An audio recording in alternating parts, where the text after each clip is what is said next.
Here's a question that might seem simple at first, but the more you sit with it, the stranger it gets. Two people, same city, same school, same degree, same entry-level job at the same company. 5 years later, one of them is leading a team, building something they're genuinely proud of, and talking about where they want to be in a decade. The other is frustrated, stuck, and quietly wondering if something went wrong somewhere. Same starting point. Completely different outcomes. So what happened? Most people, when they try to explain this, reach for the obvious answers. One worked harder, one got lucky, one had better connections. And sometimes those things matter, sure. But if you zoom out and look at hundreds of stories like this, and researchers have, you start to notice something more interesting. Something that runs underneath all of it. It's not just what they did, it's how they thought. Today, we're going to go deep on that. On the mental architecture of people who perform at the highest levels. Not just in business or careers, but in life. The way they see challenges, the way they process failure, the way they talk to themselves when things get hard, and why all of it adds up to outcomes that look from the outside, almost like a different kind of person. But here's the thing, and I want you to hold on to this. None of it is magic, none of it is personality. All of it is learnable. The question is whether you understand it well enough to actually change. Let's find out. Let me tell you about a researcher named Carol Dweck. She spent decades at Stanford studying one of the most seemingly simple questions in psychology. Why do some kids keep going when things get hard while others give up? And what she found changed the way we understand human potential entirely. In one of her early studies, she gave a group of children a series of puzzles. The first set was easy, fun, solvable, confidence building. Then she gave them harder ones, and here's where it got interesting. Some kids leaned in, their eyes lit up. They said things like, "I love a challenge, and this is the kind of problem I need to figure out." They got more engaged, not less. Other kids shut down almost immediately. They got frustrated. Some said they weren't smart enough. A few tried to cheat on the next round so they wouldn't look bad. They didn't want to be seen struggling. Same room, same puzzles. Two completely different inner worlds. Dweck called this the difference between a fixed mindset and a growth mindset. And before you think, "Oh yeah, I've heard of that," stay with me. Because most people misunderstand what it actually means. A fixed mindset isn't about being negative or lazy. It's a very specific belief, the belief that your abilities, your intelligence, your talent are essentially fixed quantities. You either have it or you don't. And because of that belief, every challenge becomes a test. Every failure becomes evidence, evidence of what you are or aren't. People with a fixed mindset spend enormous energy trying to look smart, rather than actually becoming more capable. They avoid hard things, not because they're not motivated, but because the cost of failing feels existential. If I fail, that means I'm not smart. And since I can't risk that, I'll stick to things I can already do well. A growth mindset, on the other hand, is the belief that your abilities are developable, that the brain is more like a muscle than a measuring stick. That struggle isn't proof of limitation, it's the mechanism of growth itself.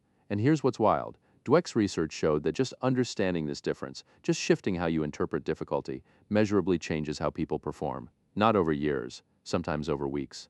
Now here's the first open question I want to leave with you, because we'll come back to it. If you're honest with yourself, which of these mindsets shows up in your life? Not in theory. Not in the stories you tell about yourself, but in the moment when something gets hard, when the feedback is bad, when the project fails, when someone else seems to be doing it better. What's the first thing that happens inside you? We'll return to that. Let me tell you about a guy named James Dyson. Before he built the vacuum cleaner that made him a billionaire, Dyson made 5,126 prototypes that didn't work. 5,126, each one failed in some new way. Each one taught him something, and he kept going. Now, I know what you might be thinking. Great, another story about a billionaire's perseverance. But what I want to focus on is not the outcome, it's the internal mechanism. The specific way Dyson and people like him have learned to interpret failure, because for most people, failure triggers a very predictable psychological sequence. First, shame, the sense that failure says something about you. Second, avoidance, a pull toward not trying again or not trying as hard so the exposure feels smaller. Third, a narrowing of identity. I'm not the kind of person who does that. High performers have a radically different sequence. For them, failure triggers curiosity. The question isn't, what does this say about me? It's, what does this tell me? Those are completely different questions. One is about identity, the other is about information. Angela Duckworth, the psychologist who studied grit at the University of Pennsylvania, found that what separates truly high-performing individuals isn't the absence of failure or discouragement, it's what she called passion and perseverance for long-term goals. But more specifically, it's a cognitive habit, the habit of treating setbacks as data rather than verdicts. Think about that framing for a second. Data, not verdict. A verdict is vital. It closes the loop. It tells you who you are. Data is just information. It tells you where you are. And that one shift from verdict to data is worth more than almost any productivity hack or morning routine tip you'll ever find. Here's a thought experiment. Imagine you're learning to play guitar. You practice for 3 weeks. You're still not very good. If you hear that as a verdict, I'm not musical, I'm not coordinated, I'm just not a guitar person, you stop and you'll find a reason why stopping made sense. But if you hear it as data, 3 weeks isn't very long. I need more deliberate practice on this specific chord transition. I should probably change my approach. You continue, you adjust, you improve. This is why high performers don't just work harder, they learn faster because they're always treating their experience as a feedback loop rather than a report card. There's a concept in cognitive psychology called attribution style, how you explain events to yourself. People who attribute failure to internal, permanent global causes, I failed because I'm fundamentally not capable, spiral down quickly. People who attribute failure to external, temporary, specific causes, I failed this time because I hadn't practiced that part enough, bounce back. And the bounce back is where everything happens. Now, here's a question that I want to sit with for a moment before we move on.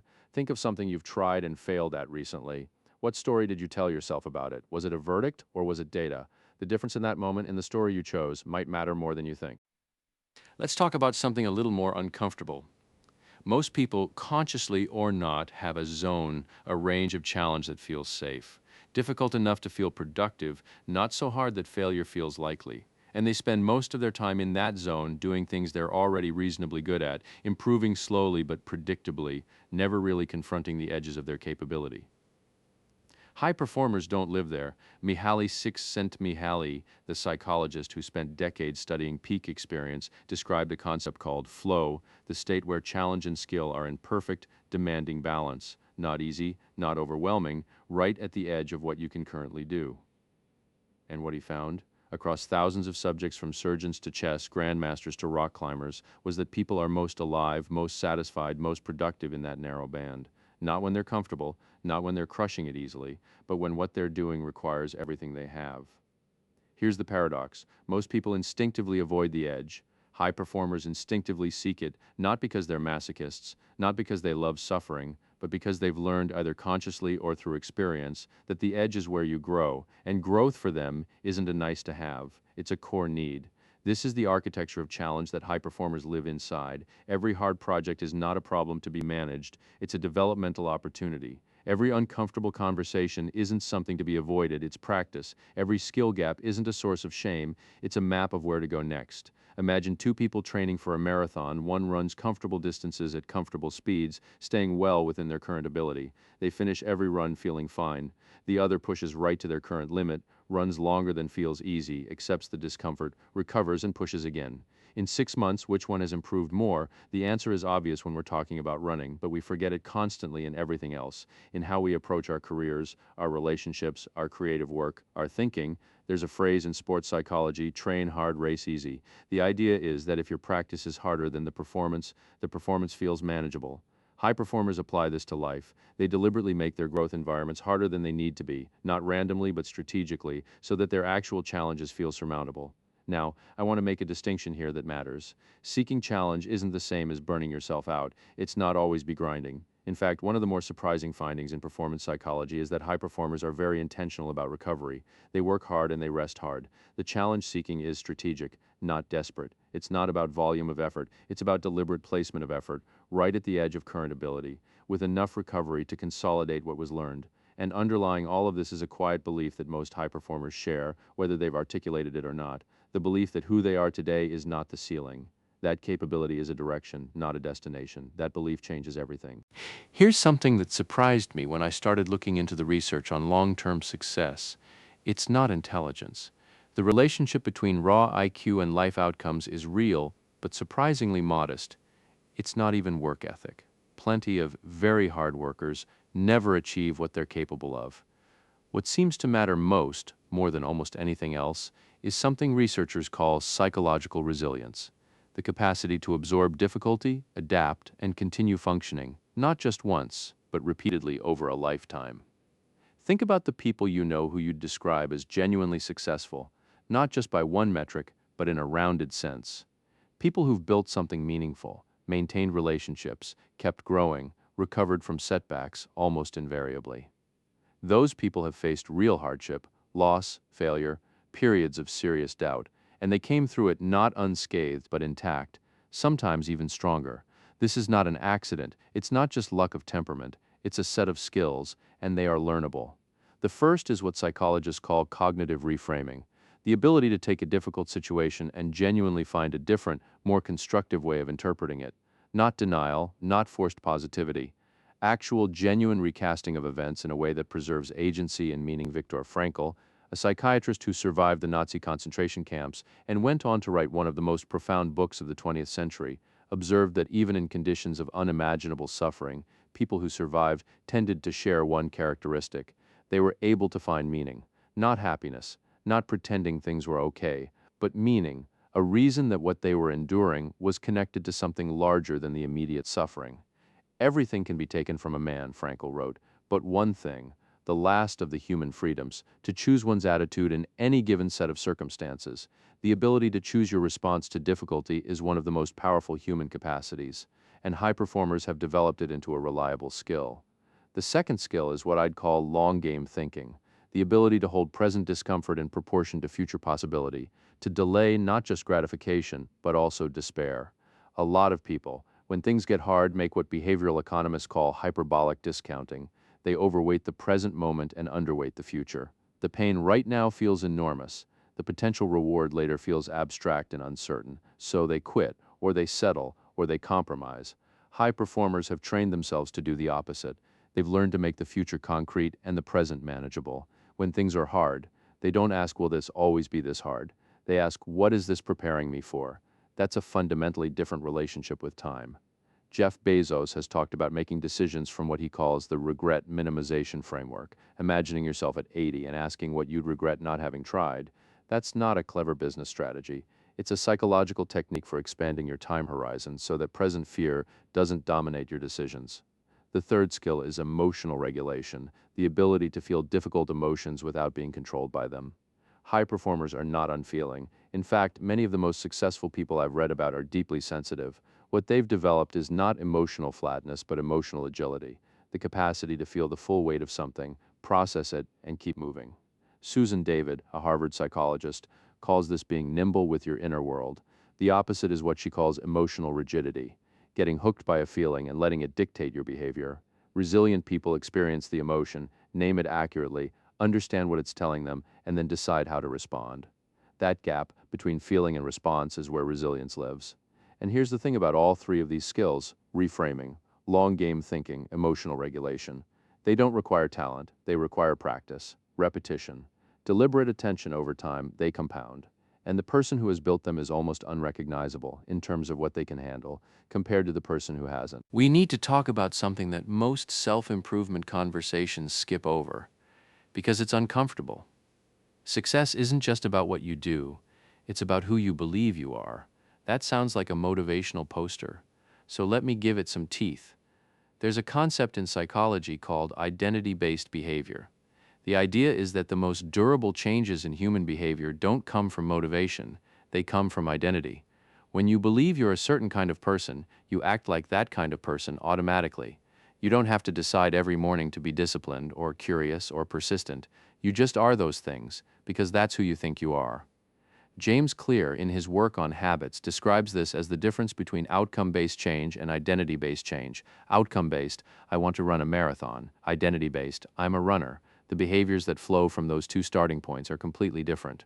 The first requires constant motivation. The second becomes almost automatic because it's self-consistent. High performers have, consciously or not, developed identities that are compatible with high performance. They see themselves as people who figure things out, people who grow, people who take on hard things. And that identity acts as a filter. It shapes which opportunities they notice, which risks they're willing to take, which setbacks they're willing to survive. But here's the harder part of this. Your identity is often invisible to you. You don't notice it as a belief, you notice it as reality. The voice that says, I'm not someone who does that, or people like me don't succeed at that, doesn't feel like a belief. It feels like a fact. And those invisible beliefs, those quiet identity-level assumptions, can be more limiting than any external obstacle. Think about imposter syndrome, the experience of feeling like you don't really belong in the room you're in, like you got lucky, like you might be found out at any moment. Research suggests that a huge percentage of high achievers experience this. And what's interesting is that it's not correlated with actual competence. People who are genuinely excellent feel it because it's not about ability, it's about identity. There's a gap between what they can do and who they believe they are. And until the identity catches up, the feeling persists. This is why mindset work isn't just self-help fluff. It's functional. Changing how you see yourself changes what you attempt. What you attempt determines what you experience. What you experience shapes your skills. Your skills confirm or challenge your identity. And the loop continues. The most powerful leverage point in all of that is identity, because identity shapes everything downstream. How do you change identity? Slowly, through evidence, through accumulating small actions that are consistent with the person you're becoming, through what psychologists call behavioral confirmation, acting like the person you want to be, even before you fully believe it, until the belief is no longer aspirational but simply descriptive. This is not fake it till you make it. It's deliberate self-construction. It's taking seriously the idea that who you are isn't fixed, and then actually doing something about it. One last piece, and I think it might be the most underrated of all of them: psychological flexibility. The ability to hold your thoughts and feelings lightly, to carry them without being defined by them, while continuing to act in accordance with what actually matters to you. This comes from a branch of cognitive therapy called ACT, acceptance and commitment therapy, and it's starting to show up everywhere in performance psychology because the results are striking. Here's what it means in practice. Most of us, when we have an uncomfortable thought, "I'm going to fail, I'm not good enough, this is pointless," respond in one of two unproductive ways. Either we believe the thought completely, let it drive our behavior, avoid whatever triggered it, or we fight it, we try to suppress it, replace it, argue with it, which often just makes it louder. Psychologically flexible people do something different. They notice the thought, they name it, and then they keep going anyway. Not because the thought is false, not because they've convinced themselves otherwise, but because they've developed the capacity to act on their values even when their thoughts are being unpleasant company. Stephen Hayes, who developed ACT, talks about diffusion, creating distance between yourself and your thoughts. Not "I am a failure," but "I'm having the thought that I'm a failure." That small shift from identification to observation changes the weight of the thought entirely. High performers are not people who never doubt themselves. They are people who doubt themselves and continue anyway. That's not the same thing as confidence. It's better than confidence. It's willingness, the capacity to move into uncertain, uncomfortable territory without requiring certainty first. And this matters enormously in a world where almost nothing worth doing offers certainty up front. Starting a business, building a relationship, making art, changing careers, doing anything meaningful, all of it involves a period of genuine not knowing, genuine risk, genuine discomfort. The people who can tolerate that period without shutting down are the ones who get through it. Psychological flexibility is in a sense the meta skill. It supports all the others. It's what allows you to maintain a growth mindset when things are genuinely hard. It's what allows you to face failure without it becoming a verdict. It's what allows you to seek challenge without being destroyed by setback. It's what allows you to keep building toward a long-term vision when the present moment is dark. It is, in many ways, the quiet engine underneath all of it. We started today with a question. Two people, same starting point, completely different outcomes. What happened? I think by now you have a better answer than the ones most people reach for. It wasn't just luck. It wasn't just effort. It wasn't connections or circumstances alone. It was something deeper, a collection of mental habits built gradually that changed how they interpreted the world. A growth mindset that treated struggle as signal rather than noise. A relationship with failure that extracted information rather than pronouncing verdicts. A deliberate seeking of challenge that kept them growing when others were comfortable. A resilience built not from absence of pain but from skills, reframing, long-game thinking, emotional regulation that made them better at carrying it, an identity that expanded to match their becoming, and a psychological flexibility that let them act with uncertainty still present, with doubt still alive, with fear still there, moving forward anyway. None of these are innate. None of them are given at birth. All of them are learnable. All of them are available to you right now. Here's the thought I want to leave you with. The person who's going to look back on your life, that version of you older, further along, they're not going to care very much about how talented you were at 22. They're not going to care about how comfortable your 20s were, or whether you avoided failure, or whether you always looked confident in the rooms you were in. What they're going to care about is whether you kept going when it was genuinely hard, whether you got curious when you could have gotten defensive, whether you built something, a skill, a project, a way of being in the world that required you to grow into it. The mindset of high performers isn't a secret formula. It's a daily choice made in small moments that don't feel particularly dramatic. The choice to see a challenge as an opportunity, a failure as data, a setback as a chapter and not a conclusion. You already know how to make that choice. The question is whether you'll make it the next time it matters. I think you will.